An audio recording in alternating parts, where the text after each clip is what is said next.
Shalom. स्वर्गीय परमेश्वर प्रभु यीशु मसीह के नाम से और एक बार इस संध्या के समय में आप लोगों को परमेश्वर के वचनों के द्वारा उत्साहित करना मेरे लिए एक लाभदायक बात है। और इसी में परमेश्वर हमारे जीवन की आगे की बातों को बढ़ाने पाए, परमेश्वर अपनी दया की बातें हमारे जीवन में उंडेलने पाए, उसके अनुग्रह की बातें हमारे जीवन में उंडेलने पाए। और परमेश्वर हम लोगों को जिस वायदे के लिए परमेश्वर ने हमें पकड़ा, उन सारे वायदे को पूरा करने के लिए प्रभु हमारे साथ साथ रहे। इन सारी बातों के लिए मैं परमेश्वर के नाम को धन्यवाद देता हूँ, प्रभु की स्तुति और प्रशंसा करता हूँ, क्योंकि परमेश्वर हम लोगों का सच्चा गडरिया है। वो हमारा सच्चा सहायक और संकट में अति सहज से मिलने वाला हमारा सहायक है बोलकर राजा दाऊद के जैसा हम ऐसी बातों को अपनाएं। आइए अपनी आंखों को बंद करें इस समय में और इस सत्र में जाने से पहले अपनी आंखें परमेश्वर की ओर लगाए और परमेश्वर को कहे, पवित्र आत्मा परमेश्वर हमारे जीवन में एक बड़े से कार्य करने पाए। पवित्र आत्मा आपकी भरपूरी की उपस्थिति, आपके आनंद की उपस्थिति हमारे साथ लगातार होने पाए, इसके लिए हम प्रार्थना करेंगे। आंखों को बंद करें हम इस समय और अपना ध्यान प्रभु की ओर लगाए। हालेलुया। धन्यवाद यीशु, धन्यवाद यीशु। Hallelujah, hallelujah, hallelujah. एक नजर काफी है मुझे, एक वचन काफी है मुझे, एक वचन काफी है मुझे, एक नजर काफी है मुझे। यीशु यीशु सिर्फ तू ही काफी है मुझे। यीशु यीशु सिर्फ तू ही काफी है मुझे। तू नहीं तो मैं कुछ भी नहीं, तेरा ही प्यार बस काफी यही। तू नहीं तो मैं कुछ भी नहीं, तेरा ही प्यार बस काफी यही। यीशु यीशु सिर्फ तू ही काफी है मुझे। यीशु यीशु सिर्फ तू ही काफी है मुझे। हालेलुया। धन्यवाद हो यीशु, धन्यवाद हो यीशु, धन्यवाद हो यीशु। तेरी महिमा करते हैं परमेश्वर, तेरी प्रशंसा करते हैं। बोल यहोवा, सुनता तेरा दास, वाणी तू अपनी सुना दे। बोल यहोवा, सुनता तेरा दास, वाणी तू अपनी सुना दे। वचन तेरा सिखा दे, उस पर चलना सिखा दे। वचन तेरा सिखा दे, उस पर चलना सिखा दे। उस पर चलना सिखा दे। बोल यहोवा, सुनता तेरा दास, वाणी तू अपनी सुना दे। बोल यहोवा, सुनता तेरा दास, वाणी तू अपनी सुना दे। दाऊद के जैसे मैं तुझको निहारता हूँ, दाऊद के जैसे मैं तुझको निहारता हूँ। लेकिन मेरे प्रभु, मैं पाप में फंसता हूँ। लेकिन मेरे प्रभु, मैं पाप में गिरता हूँ। मैं पाप में गिरता हूँ। बोल यहोवा, सुनता तेरा दास, वाणी तो अपनी सुना दे। बोल यहोवा, सुनता तेरा दास, वाणी तू अपनी सुना दे। वचन तेरा दिखा दे, उस पर चलना सिखा दे।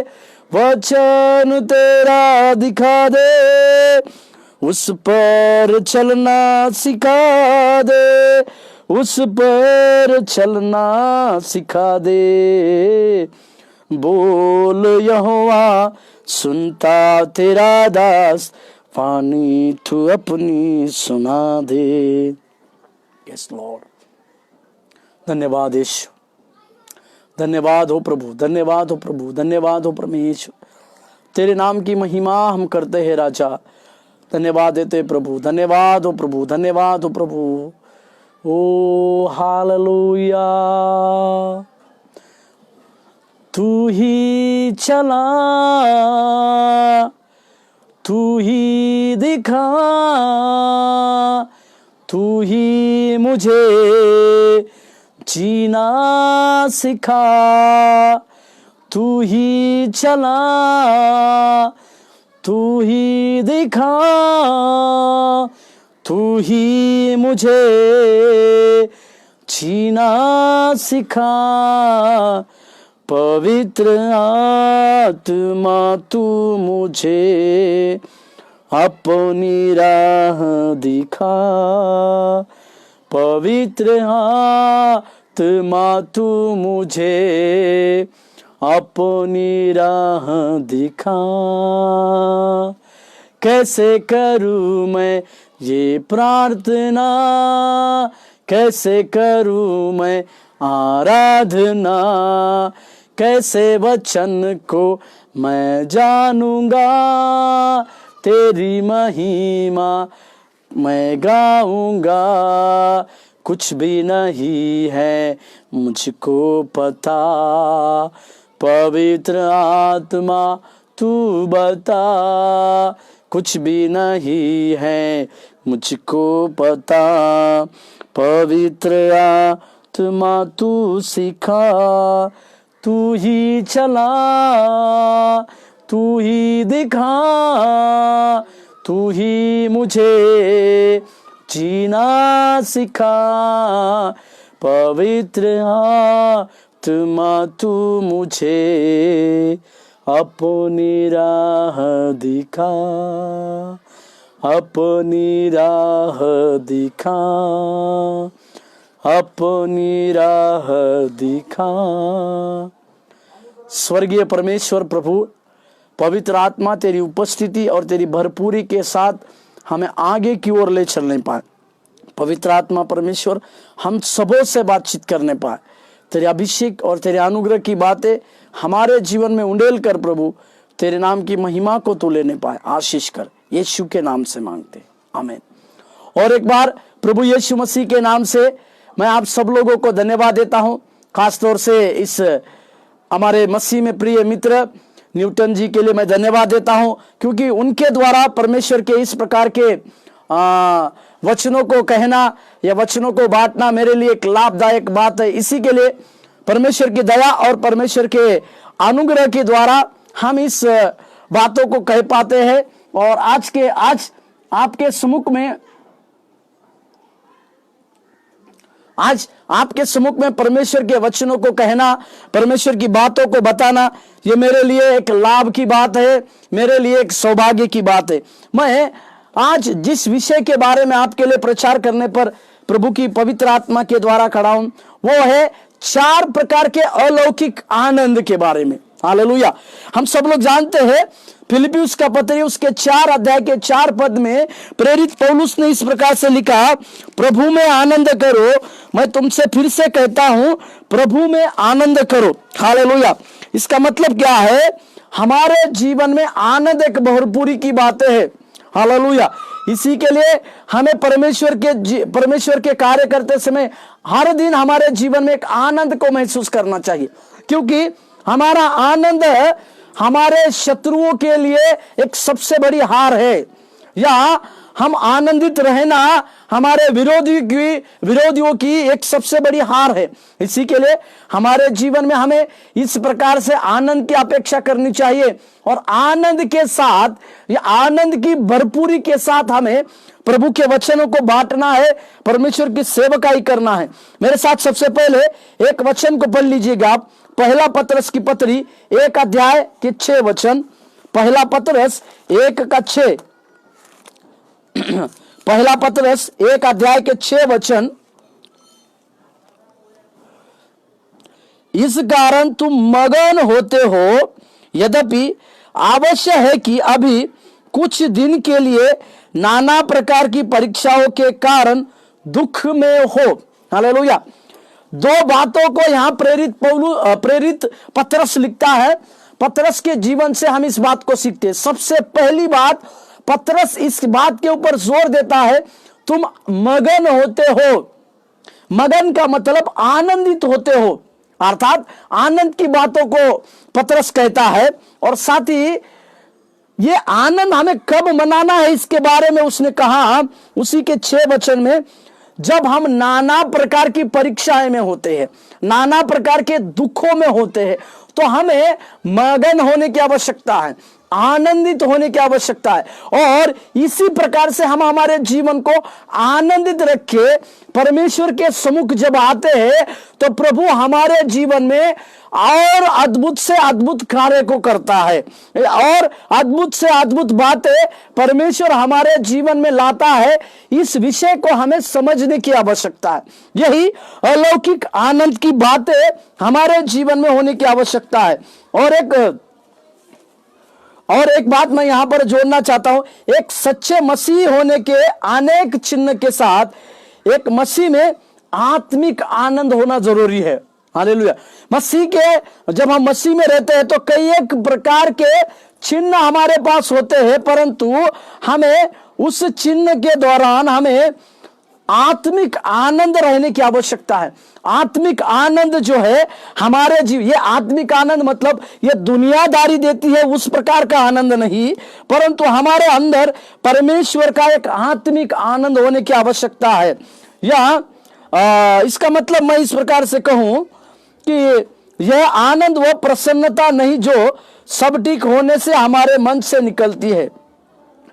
यह आनंद मतलब एक साधारण प्रसन्नता हमारे चेहरे होती है और हमारे मन से सब ठीक होने के बारे में जब हम कहते हैं उस प्रकार का आनंद नहीं है, यह अलौकिक आनंद है।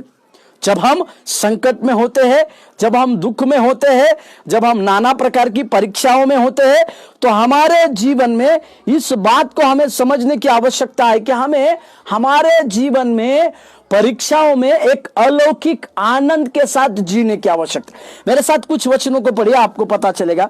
मेरे साथ खोलिए यूहन्ना का 15 अध्याय के 11वें वचन।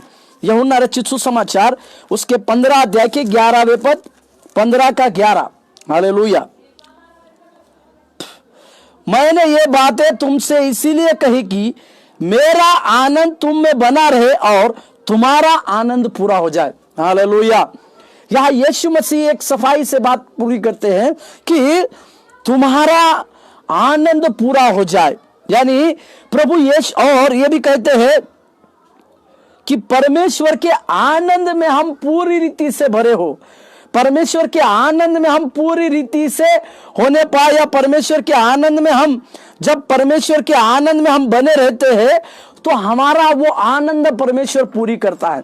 इसी की बातों को, जब परमेश्वर के उस आनंद के अभिषेक में हम चलते हैं तो हमारे जीवन की कई एक बातों से परमेश्वर हमें रिहा करता है, कई एक बातों से परमेश्वर हमें आजाद करता है। इसी के लिए हर एक विश्वासी के जीवन में उस परमेश्वर के आनंद में रहने की, उसके आनंद में बने रहने की आवश्यकता है, जिसे हमें समझने की जरूरी है। और एक वचन पढ़िए, यूहन्ना 16 के 24वें वाक्य। यूहन्ना 16:24, यूहन्ना 16वें अध्याय के 24वें पद में, अब तक तुमने मेरे नाम से कुछ नहीं मांगा, मांगो तो पाओगे ताकि तुम्हारा आनंद पूरा हो जाए। हालेलुया। मतलब यहां पर मांगने, जब हम परमेश्वर से कुछ मांगते हैं और मांगने के बाद जब प्रभु हमारी इच्छाओं को पूरी करता है, या जिस चीज को हम परमेश्वर के लिए मांगे हैं वो चीज परमेश्वर हमें आनंद देता है, तो हमारे जीवन में एक आनंद की बातों को परमेश्वर लाता है। इसके लिए और हमारे लिए एक सबसे बड़ा आनंद क्या है जो प्रभु यीशु मसीह के द्वारा हमें मिला है? वो सबसे बड़ा आनंद पिता परमेश्वर के साथ प्रभु यीशु मसीह आकर पिता के साथ हमारा रिश्ता को बनाया, हमारा प्यार भरा संबंध को रखा। ये हमारे लिए एक सबसे बड़ा आनंद है। इस बातों को हमें समझने की आवश्यकता है। और एक वचन मेरे साथ पढ़िएगा उसी का, यूहन्ना रचित सुसमाचार 17 अध्याय के 13वें पद। यूहन्ना 17:13। अब मैं तेरे पास आता हूं और ये बातें जगत में कहता हूं कि वे मेरा आनंद अपने में पूरा पाए। हालेलुया। यीशु मसीह यहां पर अपने चेले लोगों के लिए प्रार्थना करते हैं और अपने पिता से इस प्रकार से कहते हैं कि मैं पिता तुम्हारे पास आता हूं, और ताकि जो आनंद मैंने मेरे चेलों को दिया, जो आनंद की बातें मैंने अपने चेलों को दिया, उसके द्वारा उनके जीवन की भरपूरी हो और उनका आनंद पूरा हो। इसी के लिए हम इस गीत को भी गाते हैं, आनंद आनंद आनंद है प्रभु की सेना गेली, आनंद आनंद आनंद है सियोन जलाल में वास करेंगे, बाप की दहनी ओर बैठ जाएंगे, ये हमारा सौभाग्य है। बाप की दहनी ओर बैठ जाएंगे, ये हमारा सौभाग्य है। हालेलुया सदा गाएंगे, हालेलुया सदा गाएंगे हम प्रभु यीशु के लिए, हम प्रभु यीशु के लिए। आनंद आनंद आनंद है, आनंद के तेल से मसक किया है, आनंद के तेल से मसक किया है, पवित्र स्थान में दाखिल हुआ, ये हमारा सौभाग्य है। पवित्र स्थान में दाखिल हुआ, ये हमारा सौभाग्य है। हालेलुया सदा गाएंगे। इस प्रकार के गीतों में भी हम इस प्रकार से गाते हैं कि हमें उस सियोन जलाल में परमेश्वर ने रखा, इसका हमें आनंद मनाना है। या हमें आनंद इसीलिए मना है कि परमेश्वर ने हमें उस अभिषेक के तेल से उंडेला, उसके लिए हमें आनंद मनाना है। या उस परमेश्वर पिता के साथ हमारा रिश्ता किया, हमें समझो हमारे बीच में जो बीच की धरी थी उसको दूरी को तोड़कर पिता परमेश्वर के साथ हमारा रिश्ता, हमारा व्यक्तिगत संबंध बनाए, इसी के लिए हमें आनंदित होने की भी आवश्यकता है। और इन्हीं बातों को परमेश्वर यीशु मसीह भी जोर देते हैं कि परमेश्वर यीशु मसीह का वो आनंद पूरी रीति से होने पाए। और एक वचन पढ़िएगा, प्रेरितों के काम उसके 5 अध्याय के 41वें वचन। प्रेरितों के काम 5वें अध्याय 41वें वचन।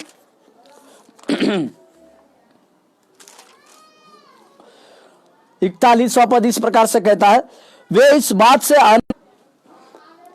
चेले लोग इस बात से आनंदित हुए, चेले लोग इस बात से आनंदित हुए क्योंकि वे मसीह के नाम के लिए निंदित किए गए और महासभा में वो निंदित किए गए।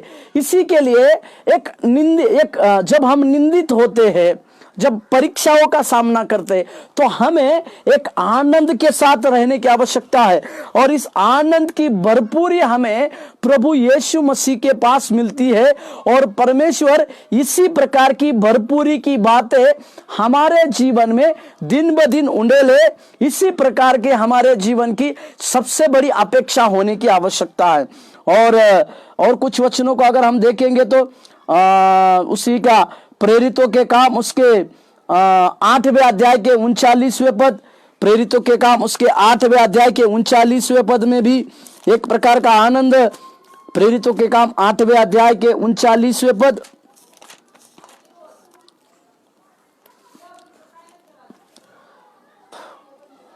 तब वे जल में से निकलकर ऊपर आए तो प्रभु का आत्मा फिलिप्पियों को उठा ले गया और खोजे ने फिर से उसे न देखा और वह आनंद करता हुआ अपने मार्ग पर चला गया।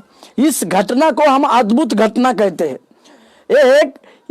एक यूनिक जो कुछ एक खोजे का बपतिस्मा देने वाली बातों को यहाँ पर फिलिप्पुस के द्वारा होते हुए हम देखते हैं। फिलिप्पुस के पास जब फिलिप्पुस ने उस खोजे को बपतिस्मा दिया तो वो फिलिप्पुस परमेश्वर की आत्मा के द्वारा उठाया गया। कहाँ गया मालूम नहीं, परंतु उस फिलिप्पुस के अंदर परमेश्वर के लिए बपतिस्मा लेने के बाद जो आनंद की बातें आई, जो आनंद की बातें फिलिप्पुस के जीवन में, माफ कीजिए, उस खोजे के जीवन में आई, वो अपरंपार थी। इसी बातों के ऊपर जोर देते, ये एक अंदर से आने वाला एक अलौकिक आशीष है या अलौकिक आनंद है जिसको हमें परमेश्वर की आत्मा के द्वारा समझने की आवश्यकता है।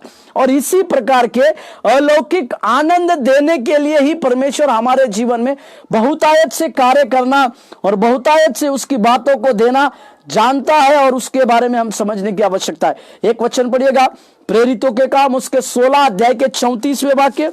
प्रेरितों के काम 16 अध्याय के 34वें पद, प्रेरित 16:34। तब उसने उन्हें अपने घर में ले जाकर उनके आगे भोजन रखा और सारे घराने समेत परमेश्वर पर विश्वास करके आनंद किया। इस घटना को हम अच्छा से जानते हैं। पौलुस और सीलास जिस बंदी गृह में रखे गए थे, उस बंदी गृह का दरोगा जो था वो उसको इस प्रकार की ड्यूटी दी गई थी कि इन दोनों की रखवाली करना है, पौलुस और सीलास से। किसी भी बात में से ये पौलुस और सीलास यदि उस जगह से वे चले जाएंगे तो उसको मृत्यु दंड मिलेगा।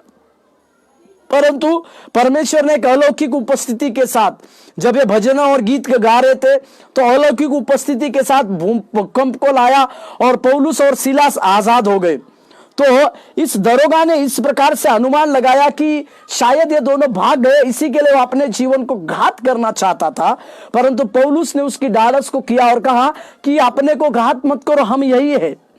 और इसी बात को लेकर जब दरोगा उनके पास आता है, दरोगा उनको क्षमा मांगता है और दरोगा जो है उनको क्षमा मांगने के द्वारा वो दरोगा उनको अपने घर में लेके जाता है। पौलुस उनको परमेश्वर के वचन को सुनाते हैं और उस समय सारे घराने के लोग बपतिस्मा लेते हैं। ये बपतिस्मा लेने के बाद परमेश्वर के अलौकिक आनंद उस दरोगा के पूरे परिवार में आया। इसी के लिए हमें भी इस प्रकार के अलौकिक आनंद की अपेक्षा लगातार परमेश्वर से करने की आवश्यकता। जब हम इस प्रकार से अलौकिक आनंद की अपेक्षा परमेश्वर से करेंगे तो परमेश्वर हमारे आनंद की भरपूरी के साथ हमारे जीवन में कई एक बातों को पूरी करेगा, कई एक आशीष की बातों को परमेश्वर हमारे जीवन में देगा जिसे हमें समझने की आवश्यकता है। और एक वचन पढ़िएगा, रोमियो का पत्री उसके 5वें अध्याय 2 और 3 पद। रोमियो का पत्री 5वें अध्याय, रोमियो का पत्री 5वें अध्याय 2 और 3 पद। रोमियो का पत्री 5वें अध्याय 2 और 3 पद। जिसके द्वारा विश्वास के कारण उस अनुग्रह तक जिसमें हम बने हैं हमारी पहुंच भी हुई और परमेश्वर की महिमा की आशा पर घमंड करें। केवल यह नहीं वरन हम क्लेशे में भी घमंड करें, यह जानकर कि क्लेश में धीरज। और इसी बातों को वो इस प्रकार से कहता है कि क्लेश में धीरज। और उसी का 11वां पद अगर पढ़ेंगे, मेरे साथ खोलिए, रोमियो का पत्री 5:11। रोमियो का पत्री 5। केवल यह नहीं परंतु हम अपने प्रभु यीशु मसीह के द्वारा, जिसके द्वारा हमारा मेल हुआ है, परमेश्वर में आनंदित होते हैं। हालेलुया। परमेश्वर में आनंदित होते हैं। हालेलुया। यीशु मसीह के द्वारा पिता के साथ हमारा एक रिश्ता बना, मेल हुआ। उस मेल के द्वारा हम अपने जीवन में एक आनंद को महसूस करते हैं, एक आनंद का जीवन को जीते हैं। इसी आनंद के जीवन को, ये आनंद का जीवन एक अलौकिक आनंद का जीवन है।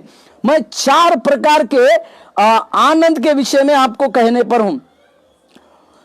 4 प्रकार के आनंद की बातें मैं आपके लिए कहूंगा और उस 4 प्रकार के आनंद के साथ, 4 प्रकार के आनंद के बाद ये परमेश्वर का अलौकिक आनंद हमें कौन सी चीज ऐसी है जो हमें परमेश्वर के अलौकिक आनंद के लिए रोक का कारण बनती है, इसके विषय में भी हम कुछ बातों को समझने की आवश्यकता है, कुछ बातों को जानने की आवश्यकता है। मेरे साथ एक वचन को पढ़िएगा, पहला पतरस का किताब 1 अध्याय के 3 पद। पहला पतरस 1:3।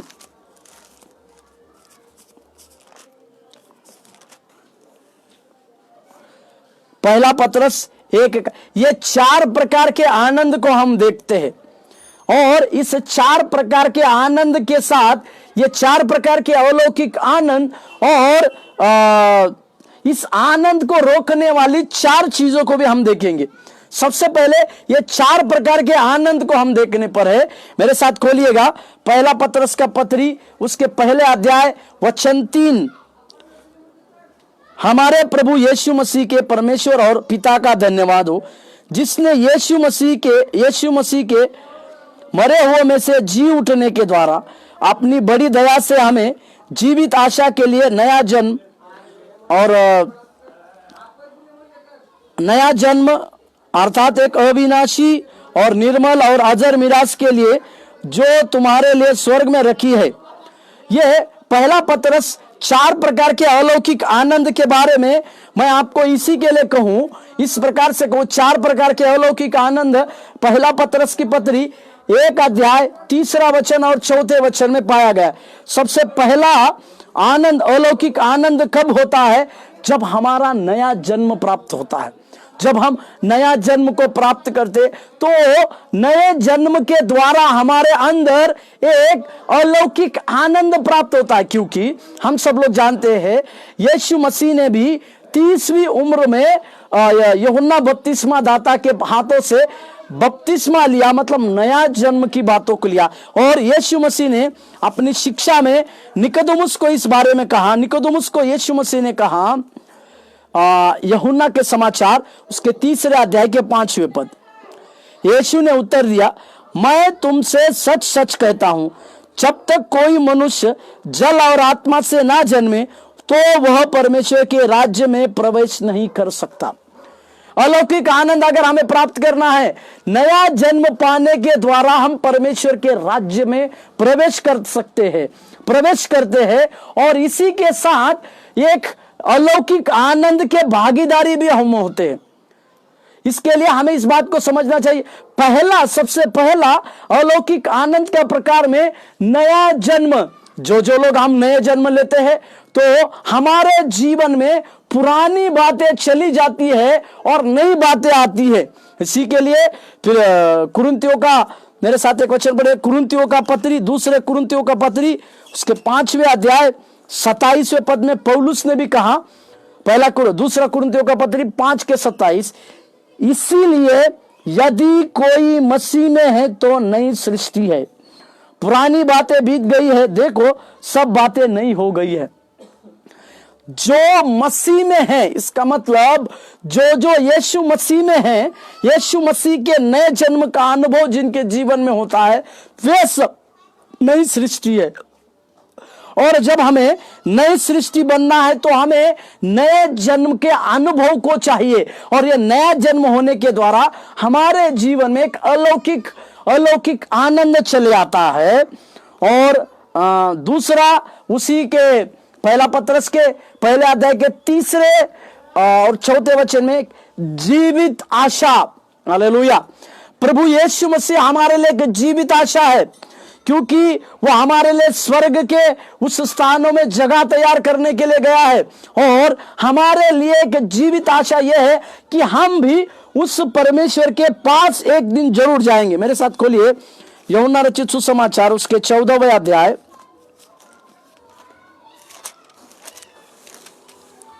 यीशु मसीह ने कहा, यूहन्ना 14:1, तुम्हारा मन व्याकुल ना हो, परमेश्वर पर विश्वास रखो और मुझ पर भी विश्वास रखो। इसका मतलब क्या है?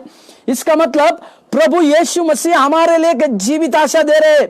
वो जीवित आशा क्या है कि परिस्थितियां चाहे कुछ भी क्यों ना हो, वातावरण चाहे कुछ भी क्यों ना हो, समस्या से घिरे हुए आप क्यों ना हो, परंतु आपके लिए एक जीवित आशा यह है कि आज जो बातों को आप देख रहे हैं, जिस संकटों को देख रहे हैं, वे सारे संकटों को परमेश्वर दूर करेगा।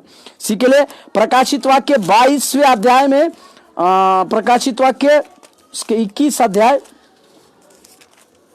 प्रकाशित वाक्य 21वें अध्याय उसके 5वें वचन में इस प्रकार से मैं कहता हूं, प्रकाशित वाक्य 21:5, देख मैं सब कुछ नया कर देता हूं।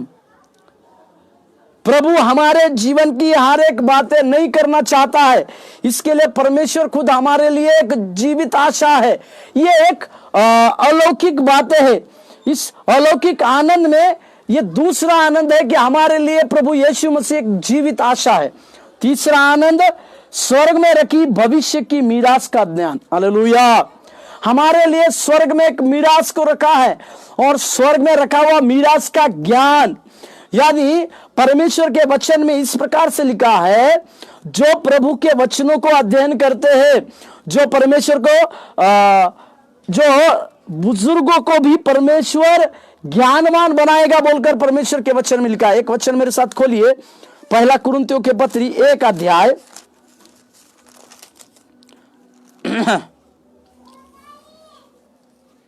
27वें पद, पहला कुरिन्थियों के पत्री 1 अध्याय 27वें पद, परंतु परमेश्वर ने जगत के मूर्खों को चुन लिया कि ज्ञान वालों को लज्जित करे, और परमेश्वर ने जगत के निर्बलों को चुन लिया कि बलवानों को लज्जित करे। हालेलुया। यहां पर पौलुस से कहता है परमेश्वर ने जगत के मूर्खों को चुना। क्यों?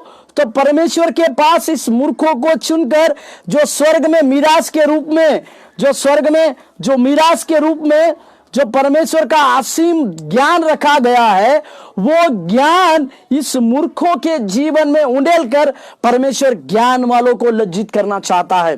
हालेलुया। परमेश्वर के नाम की महिमा और प्रशंसा। यह हमारे लिए तीसरा एक अलौकिक आनंद है, जो स्वर्ग में परमेश्वर के लिए, जो स्वर्ग में रखी भविष्य की मिरास का ज्ञान। हमारे लिए भविष्य में जो जो बातें होने वाली है, हमारे जीवन में भविष्य में जिन जिन बातों को करने के लिए परमेश्वर ने ठाना है, वे सारे स्वर्ग में उस मिरास के रूप में रखा गया ज्ञान है। और चौथा, हमें संभाल कर रखने वाली परमेश्वर की सामर्थ और आश्वासन। चौथा अलौकिक ज्ञान मतलब परमेश्वर हमें संभाल कर रखने वाले परमेश्वर का सामर्थ और आश्वासन। इसी के लिए फिलिप्पियुस का पत्री उसके 4 अध्याय के 13वें पद को पढ़िए। फिलिप्पुस 4:13 में पौलुस कहते, जो मुझे सामर्थ्य देता है उसी में मैं सब कुछ कर सकता हूं। हालेलुया। फिलिप्पुस का पौलुस का इस प्रकार से कहने का मतलब, पौलुस ये बात को जानता है कि परमेश्वर ने उसके लिए एक सामर्थ और आश्वासन देने का वायदा किया है। और ये सामर्थ मतलब परमेश्वर का एक अलौकिक आनंद, और ये आश्वासन मतलब परमेश्वर का अलौकिक आनंद ही है। इस 4 प्रकार के अलौकिक आनंद का भरपूरी हमें कब मिलती है? जब हम परमेश्वर के पास जाते हैं, जब हम परमेश्वर को निकटता में खोजते हैं और उसी की दया के साथ हमारे जीवन को भी जीते हैं। इसको ये 4 प्रकार का अलौकिक आनंद है। अभी हम इस प्रकार से देखेंगे, अभी इस अलौकिक आनंद को रोकने वाली 4 चीजों के बारे में मैं आपको बतलाऊंगा। परमेश्वर चाहता है कि वो अपने बच्चों को एक अलौकिक आनंद की भरपूरी के साथ ले जाए। यदि पौलुस की भाषा में किया जाए, कहे जाए तो वो जय के उत्सव में लिए चलता है। हालेलुया। अभी हम इस प्रकार से देखेंगे, ये अलौकिक आनंद को रोकने वाली 4 चीजें हैं। ये 4 बातें। सबसे पहले हमारे अपराध, या इसको कहूंगा मैं गुनाह, हमारे अपराधों के कारण या हमारी गलतियों के कारण हम इस अलौकिक अनुग्रह से, अलौकिक आनंद से दूर हो सकते हैं। मेरे प्रियो, मैं आपको यहां पर एक बात को स्मरण दिलाता हूं, यदि हम किसी प्रकार के गलत काम करते हैं या गलतियां करते हैं या गुनाह को करते हैं तो हम अपने परमेश्वर के पास से मिलने वाले वो अलौकिक आनंद को चूक सकते हैं। मेरे साथ एक वचन पढ़िएगा। इसके लिए भजन संहिता में राजा दाऊद इस प्रकार से भजन लिखता है। 32वें अध्याय, ये राजा दाऊद का भजन है। 32वें अध्याय भजन संहिता 32, भजन संहिता का पत्री उसके 32वें अध्याय उसका 3 वचन से लेकर 5वें वचन तक हम इस राजा दाऊद के जीवन से जानते। एक चरवाहा के रूप में रहने वाला राजा दाऊद उसको परमेश्वर ने अभिषेक किया और उसको राजमहल में लेकर गया, एक राजा बनाया। उस यरूशलेम का, उस इजरायली लोगों के ऊपर एक राजा के रूप में उसने नियुक्त किया। परंतु ये राजा दाऊद परमेश्वर के साथ साथ चलते चलते उसके जीवन में एक अपराध हुआ, उसने एक पाप को किया और परमेश्वर की उपस्थिति उसके जीवन से चली गई। परंतु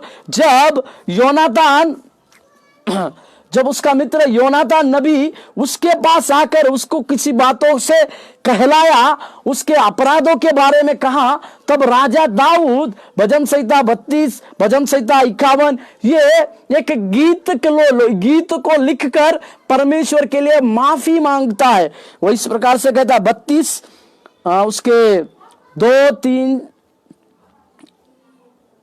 3, 4, 5। जब मैं चुप रहा तब दिन भर कराहते कराहते मेरी हड्डियां पिघल गई, क्योंकि रात दिन मैं तेरे हाथ के नीचे दबा रहा और तेरी तरावट धूप की काली सी जुरहिट बनती गई।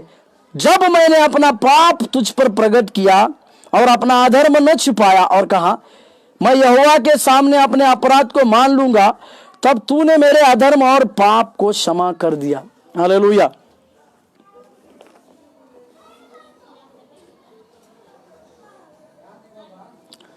इस प्रकार के दाऊद की कहानी है। यह राजा दाऊद उस अलौकिक आनंद से दूर हट गया था। कुछ समय, कुछ दिन, कुछ सालों तक परमेश्वर का वो अलौकिक आनंद उसके जीवन से हट गया उसके अपराध की वजह से। और इसी बातों को वो भजन संहिता 51 में भी लिखता है, 3 वचन से 4 वचन। भजन संहिता 51 में वो कहता है,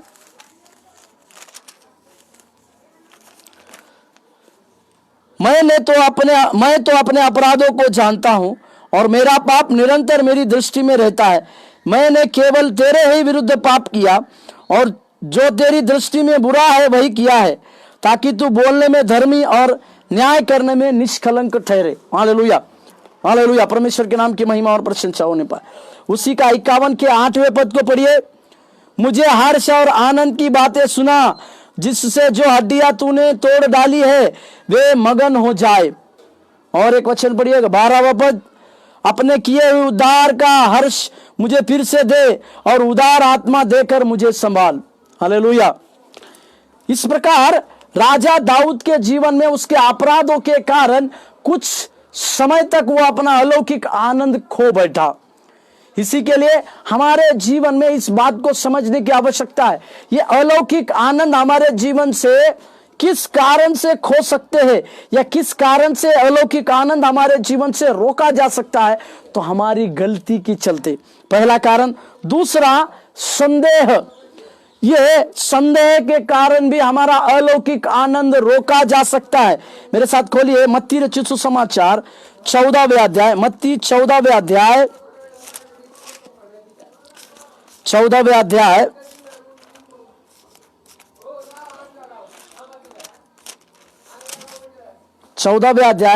29, 30 और 31।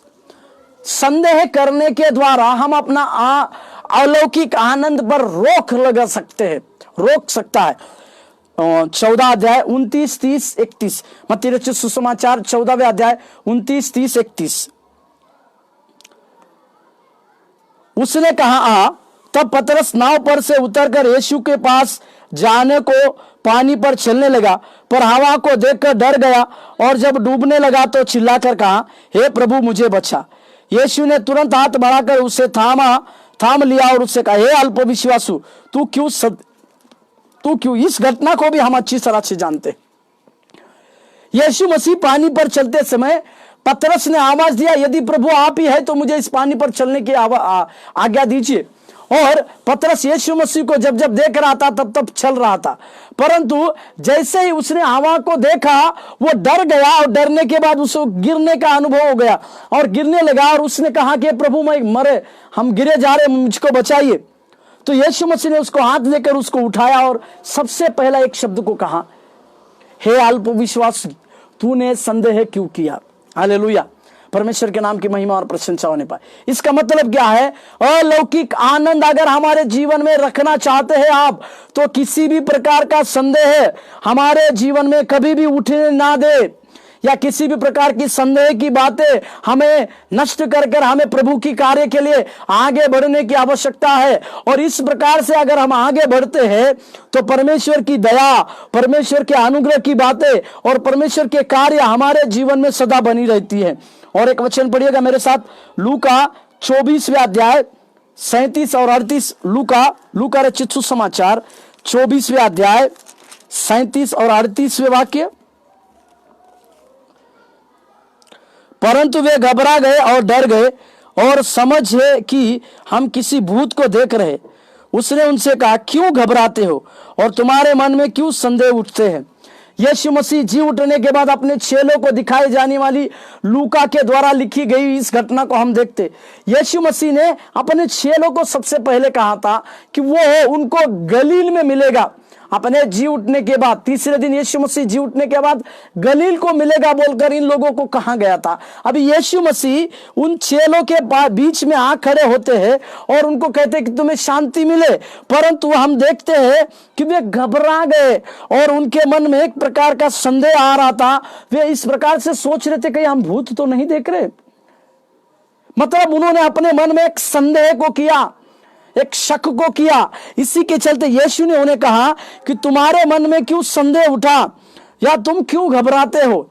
इसका मतलब प्रभु उन्हें जी उठने के बाद एक अलौकिक आनंद को देना चाहता था, परंतु इनके वजह से, इनके संदेह की वजह से वो उस बातों को नहीं समझ पाए। इसी के लिए और एक वचन मेरे साथ खोलिएगा, याकूब की पत्री 1:6। याकूब 1 अध्याय के 6 वचन। याकूब 1:6।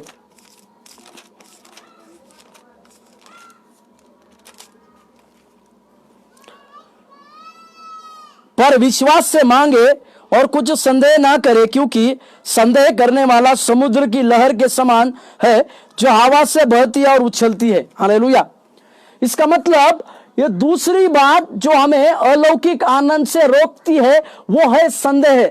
संदेह करने के द्वारा हम हमारे जीवन के उस अलौकिक आनंद की भरपूरी से चूक सकते हैं। वे उस अलौकिक आनंद से हम चूक सकते हैं जिसे हमें समझने की आवश्यकता है और जानने की भी आवश्यकता है।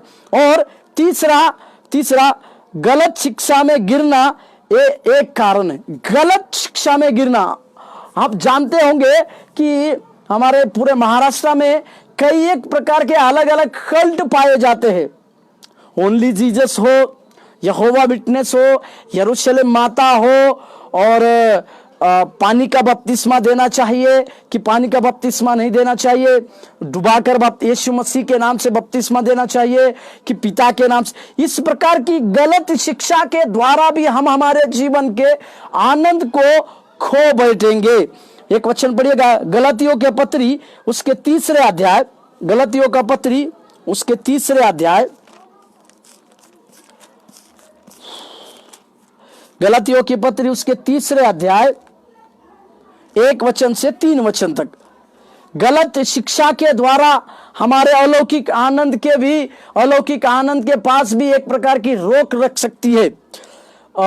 इसी के लिए पौलुस गलतियों की पत्री में गलतियों की कलीसिया के लिए इस प्रकार से लिखता है। मेरे साथ खोलिएगा, गलतियों की पत्री 3 अध्याय 1 वचन से लेकर 3 वचन तक। हे निर्बुद्ध गलतियों, किसने तुम्हें मोह लिया है? तुम्हारी तो मानो आंखों के सामने यीशु मसीह क्रूस पर दिखाया गया। मैं तुमसे केवल यह जानना चाहता हूं कि तुमने आत्मा को क्या व्यवस्था के कामों से या विश्वास के समाचार से पाया? क्या तुम ऐसे निर्बुद्ध हो कि आत्मा की रीति पर आरंभ करके अब शरीर की रीति के पर अंत करोगे। यहां पर पौलुस गलत शिक्षा देने वाले के ऊपर एक जोर लगाकर कहता है कि तुम निर्बुद्धि क्यों बन रहे हो। हे गलतियों के लोग, आप इस प्रकार से निर्बुद्ध क्यों बन रहे हो? क्योंकि तुम्हें किसने परमेश्वर की आत्मा से दूर होकर शरीर के कामों को करने के लिए कहा। और एक वचन पढ़िए 14 गलतियों की पत्री 4 अध्याय 15 से 17 तक। गलतियों की पत्री 4 अध्याय 15 से 17। तो वह तुम्हारा आनंद मनाना कहां गया? मैं तुम्हारा गवाह हूं कि यदि हो सकता तो तुम अपनी आंखें भी निकालकर मुझे दे देती। तो क्या तुम से सच बोलने के कारण मैं तुम्हारा बैरी बन गया हूं? वे तुम्हें मित्र बनाना तो चाहते हैं, पर भले उद्देश्य नहीं, वरन तुम्हें अलग करना चाहते हैं कि तुम उन्हीं को मित्र बना लो। हालेलुया। गलत शिक्षा देने वाले लोगों के बारे में गलतियों की पत्री उसके 3 अध्याय और 4 अध्याय में प्रेरित पौलुस सफाई से अपने कलीसिया के लोगों को कहता है। गलत शिक्षा मतलब एक गलत शिक्षा को मानकर, मतलब आत्मा के द्वारा हमें चलने की आवश्यकता नहीं। शरीर के अनुसार हम चलेंगे तो कुछ होगा नहीं। इस प्रकार की गलत शिक्षाएं उस गलतियों की कलीसिया में आई थी। इसके लिए प्रेरित पौलुस उनको सफाई रीति से कुछ बातों को लिखकर ये बातों को कहता है कि तुम्हें कोई भी अपने विश्वास से ना भरमाए। तुम जो शिक्षा को पाए हो, तुम जिस शिक्षा को संभाले रखे हो, उसी के ऊपर चलते रहो, उसी के अनुसार कार्य करते रहो और उसी की बातें हमारे जीवन में और तुम्हारे जीवन में पूरी होती जाए। इसी के लिए गलत शिक्षा के द्वारा भी हम हमारा वो अलौकिक आनंद को रोक रख सकती है। हमारे अलौकिक आनंद के ऊपर एक रोक लगी जा सकती है। चौथी बात, परखे जाने के बाद जब प्रभु हमें परखता है, जब प्रभु हमें हमारे विश्वास को परखने की कोशिश करता है, तभी भी और उस परखे जाने के द्वारा अगर हम सही रीति से परमेश्वर के लिए साबित हो जाए तो परमेश्वर हमें उस अलौकिक आनंद की बातों को देता है।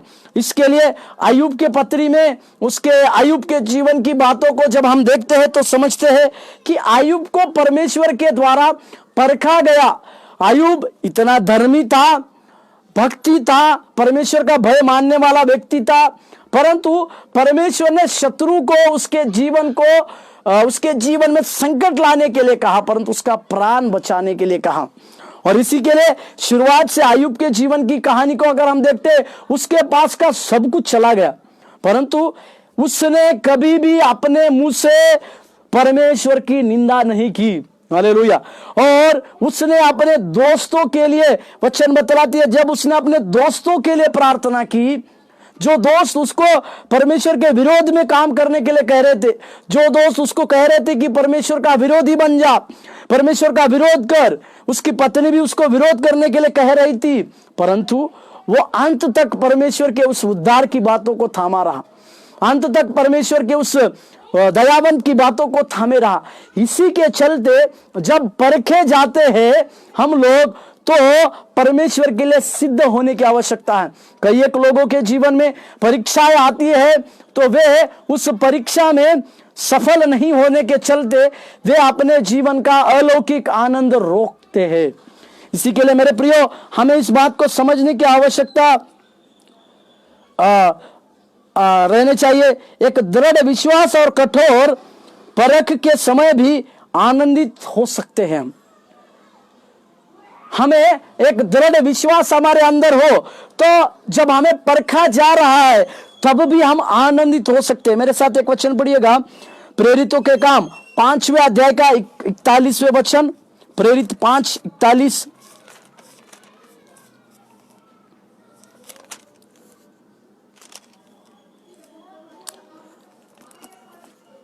वे इस बात से आनंदित होकर महासभा के सामने से चले गए कि हम उसके नाम के लिए अपमानित होने के योग्य तो ठहरे। इसका मतलब क्या है? यदि हमारे पास एक दृढ़ विश्वास हो, परमेश्वर के लिए एक दृढ़ विश्वास अगर हो, तब जब हमें परखे भी जा रहे हैं तो हम परमेश्वर के लिए आनंदित, परमेश्वर का वो अलौकिक आनंद हमारे जीवन में कार्य कर सकता है। कुलुसियों का पत्री उसके पहले अध्याय के 24वें वचन पढ़िए।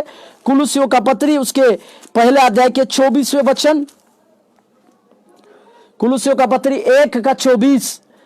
अब मैं उन दुखों के कारण आनंद करता हूं जो तुम्हारे लिए उठाता हूं, और मसीह के क्लेशों की घटी उसके देह के लिए अर्थात कलीसिया के लिए अपने शरीर में पूरी करता हूं। यहां पर पौलुस कहता है उन दुखों में मैं आनंद करता हूं। मतलब जब पौलुस को दुख हो रहा है, कलीसिया के चलते, उपद्रव के चलते, परेशानी के चलते, समस्या के चलते, परंतु पौलुस उस कलीसिया की बातों को स्मरण करता है, उस कलीसिया के लिए जो उसने दृढ़ता के साथ काम किया और आज भी उसकी कलीसिया के लिए वो दृढ़ता के साथ रहता है।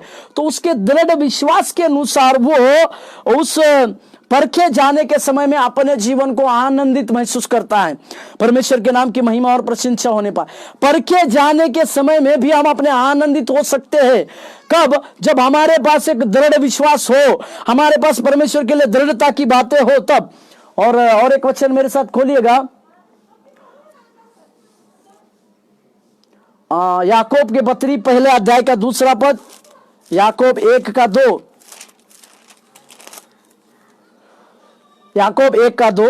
हे मेरे भाइयों, जब तुम नाना प्रकार की परीक्षाओं में पढ़ो तो उसको पूरे आनंद की बात समझो। याकूब का इस प्रकार से करना, नाना प्रकार की परीक्षाओं में पढ़ने के बाद हमें आनंद करना है। मतलब परखे जाने के बाद, हम जब परखे जा रहे हैं और हमारे पास उस प्रकार से दृढ़ विश्वास हो, हमारे पास एक दृढ़ विश्वास अगर हो, तो हमारे जीवन में वो आनंद को हम पा सकते हैं। हालेलुया, परमेश्वर के नाम की महिमा। और मैंने आपको 4 अलौकिक आनंद के बारे में बताया।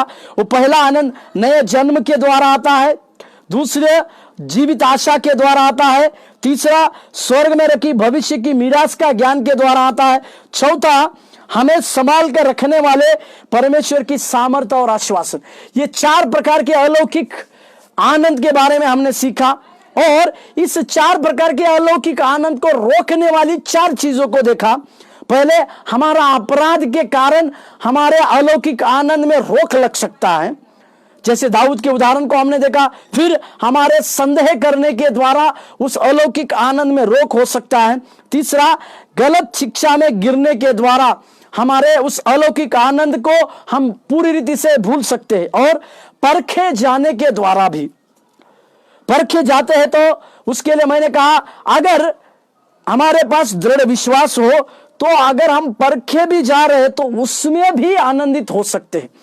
प्रभु हमारे जीवन में इस प्रकार के कार्य करने पाए, हर एक के जीवन में परमेश्वर उसका अलौकिक आनंद का अनुभव सारे लोगों को देने पाए, और साथ ही साथ परमेश्वर के लिए कार्य करने हेतु हमारे जीवन में प्रभु बड़ी बातों को करने पाए। आइए हम आप अपने आंखों को बंद करें और प्रार्थना करें। अपने आंखों को बंद करें।